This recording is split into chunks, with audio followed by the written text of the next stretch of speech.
পড়ার বিষয় পক্ষ থেকে বলছি, তোমরা যারা ক্লাস 10-এ পড়ো এখন, অর্থাৎ মাধ্যমিক পরীক্ষা দেবে, তোমাদের সবারই রেজাল্ট, মাধ্যমিকের টেস্টের রেজাল্ট বেরিয়ে গেছে। অনেকে হয়তো নাম্বারও জানতে পেরে গেছো। তা বেশ কয়েক বছর, দীর্ঘ 23-24 বছর শিক্ষকতার অভিজ্ঞতা থেকে দেখেছি, লাস্ট কয়েক বছর ধরে আমাদের শিক্ষার্থীদের ইতিহাসের প্রতি ভীতি দেখা গেছে এবং মাধ্যমিকের খাতা দেখতে গিয়েও সেটা বুঝতে পারি। তা এই আমাদের শিক্ষার্থীদের যে ইতিহাস পড়ার প্রতি ভীতি, তার কারণ অনুসন্ধান করতে গিয়ে আমরা যেটা বুঝেছি, তারা অবজেক্টিভগুলো তুলনামূলকভাবে অনেক কম পড়ছে। অর্থাৎ চ্যাপ্টারগুলো আত্মস্থ করা আগে উচিত। আগে কোনো নোট পড়ার থেকে আগে চ্যাপ্টার ধরে সেই চ্যাপ্টারে কি বলতে চেয়েছে, অর্থাৎ বেসিক আইডিয়াটা তার কিন্তু, অর্থাৎ কনসেপশনটা, সেটা কিন্তু পরিষ্কার হওয়া উচিত। আর খুব ভালো নাম্বার পেতে গেলে তোমাদের যে অবজেক্টিভে 58 নাম্বার আছে, সেই 58-র মধ্যে কিন্তু 55 অবশ্যই পেতে হবে। 55 না হোক 50-এর উপরে কিন্তু অবশ্যই পেতে হবে এবং পাওয়াটা খুব সোজা।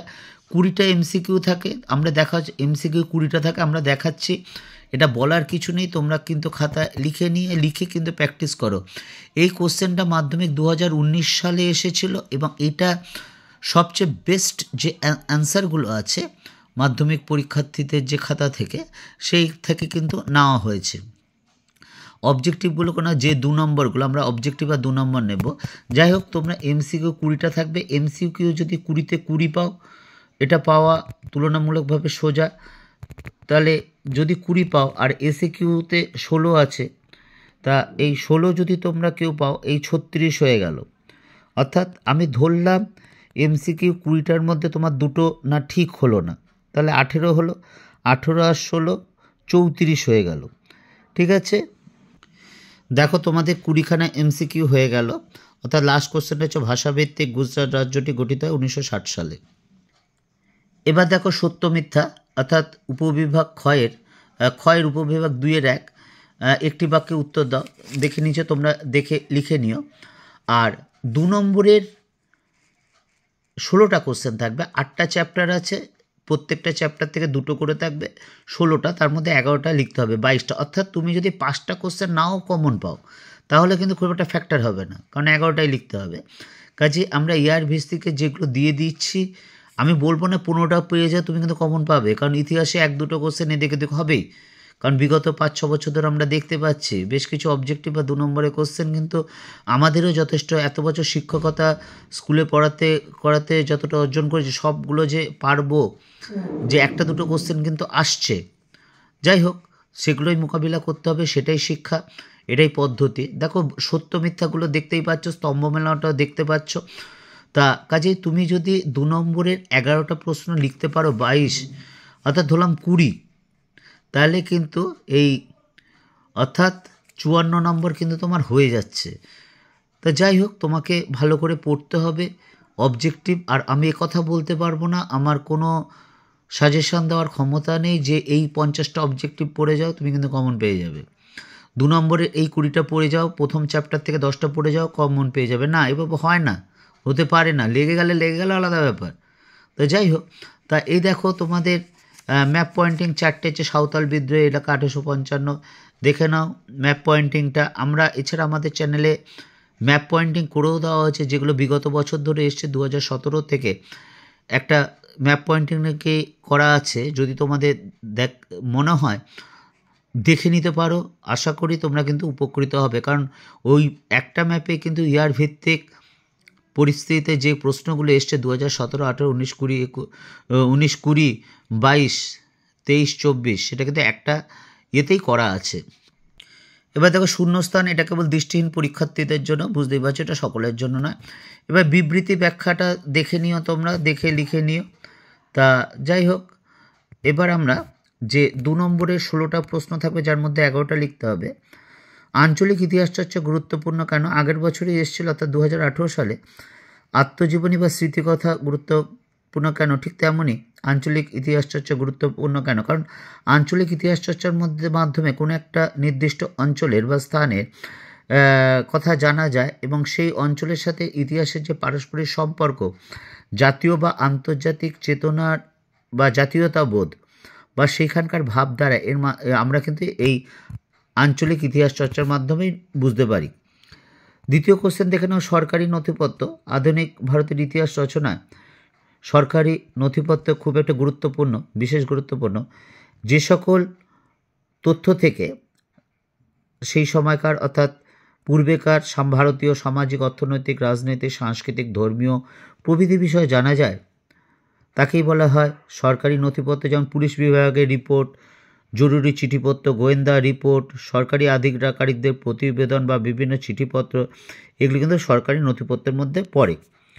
তৃতীয় যে প্রশ্নটা এসেছিল, দেখো সংবাদপত্র ও সাময়িক পত্রের মধ্যে পার্থক্য। সংবাদপত্র হচ্ছে রোজ বেরোয়, সাময়িক পত্র হচ্ছে একটা নির্দিষ্ট সময় অন্তর অন্তর বেরোয়। সংবাদপত্র তুলনামূলকভাবে দাম কম, অন্যদিকে সাময়িক পত্র তুলনামূলকভাবে দাম বেশি হয়। আর তারপর প্রত্যেকটার একটা উদাহরণ হচ্ছে, সংবাদপত্রের উদাহরণ হচ্ছে সংবাদ প্রভাকর, আর সাময়িক পত্রের উদাহরণ হলো সোমপ্রকাশ। পরের প্রশ্ন দেখো, মধুসূদন গুপ্ত কে ছিলেন? অর্থাৎ 2019 সালে 2 নম্বরের 4 নম্বর প্রশ্নটা।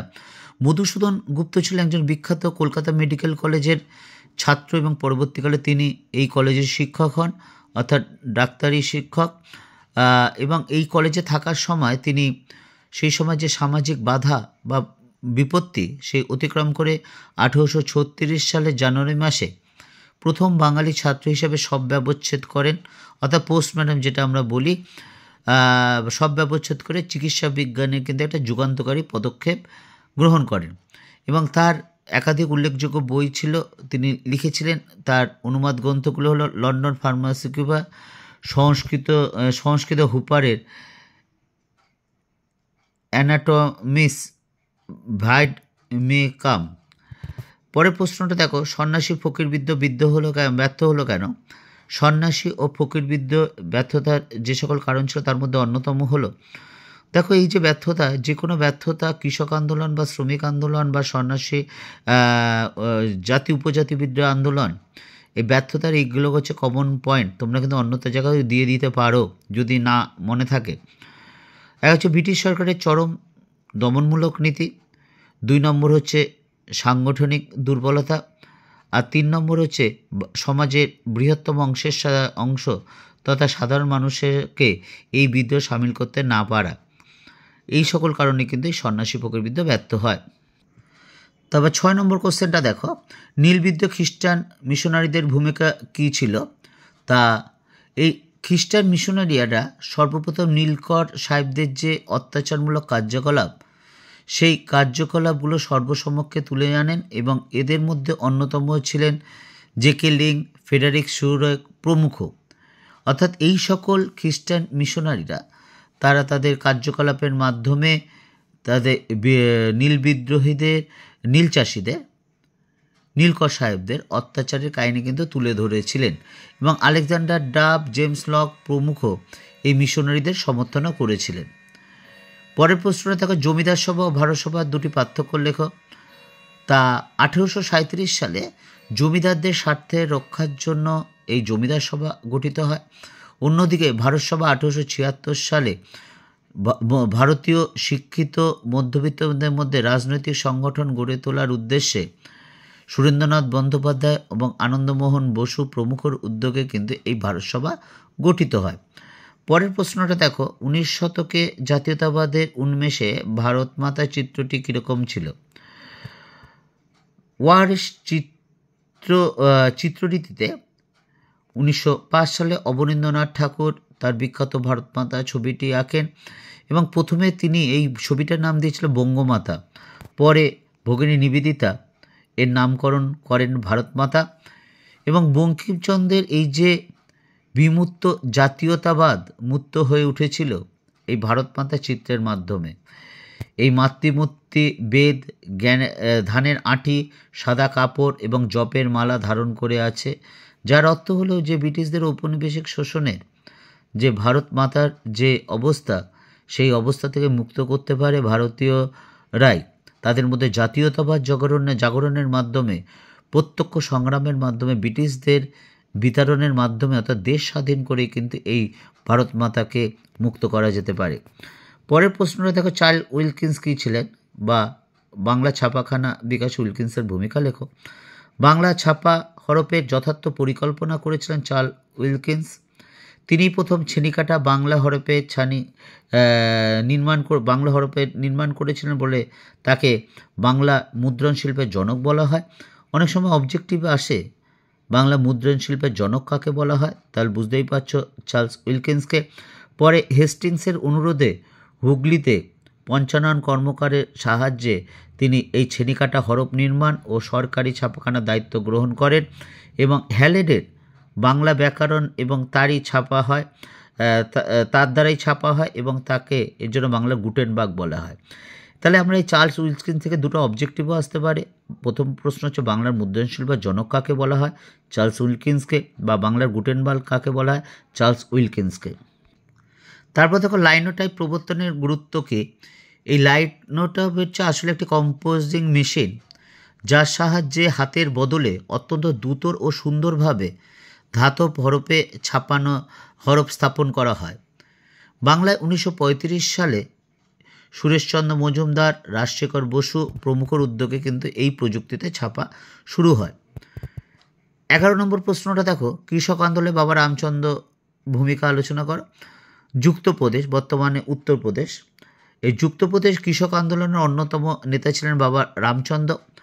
অহিংস অসহযোগ আন্দোলন অর্থাৎ গান্ধীজির নেতৃত্বে 1920-22 সালে যে অসহযোগ আন্দোলন, সেই অসহযোগ আন্দোলনে বেগাশ্রম, অতিরিক্ত কর, জমি দখল এগুলোর বিরুদ্ধে তিনি কৃষকদের ঐক্যবদ্ধ করেন এবং খাজনা বন্ধের জন্য অর্থাৎ ব্রিটিশ সাম্রাজ্যবাদী শক্তিকে চ্যালেঞ্জ জানানোর জন্য তারা খাজনা বন্ধের আন্দোলন শুরু করে এবং কৃষকদের সংগঠিত করার জন্য তিনি 1920 সালে কিন্তু অযোধ্যা কিষাণ সভা প্রতিষ্ঠা করেন। পরের প্রশ্নটা দেখো, মাদারি পার্সি কে ছিলেন। গান্ধীজির নেতৃত্বে যখন অসহযোগ আন্দোলন তুঙ্গে, সেই সময় যুক্তপ্রদেশের বিশিষ্ট একজন কৃষক নেতা ছিলেন মাদারি পার্সি। তিনি যুক্তপ্রদেশের বেশ কিছু অঞ্চলে কৃষকদের যে সংগঠিত করে বা ঐক্যবদ্ধ করে ব্রিটিশ সরকার যে অতিরিক্ত কর আদায় করত এবং কর আদায়ের ক্ষেত্রে অত্যাচার করা হতো বা বেগাশ্রম, এগুলোর বিরুদ্ধে কিন্তু 1922 সালে এই একা আন্দোলন গড়ে ওঠে মাদারি পার্সির নেতৃত্বে এবং 1922 সালের মার্চ মাসে এই আন্দোলন কিন্তু চরম আকার ধারণ করে। পরের প্রশ্ন দেখো, মাতঙ্গিনী হাজরা স্মরণীয় কেন।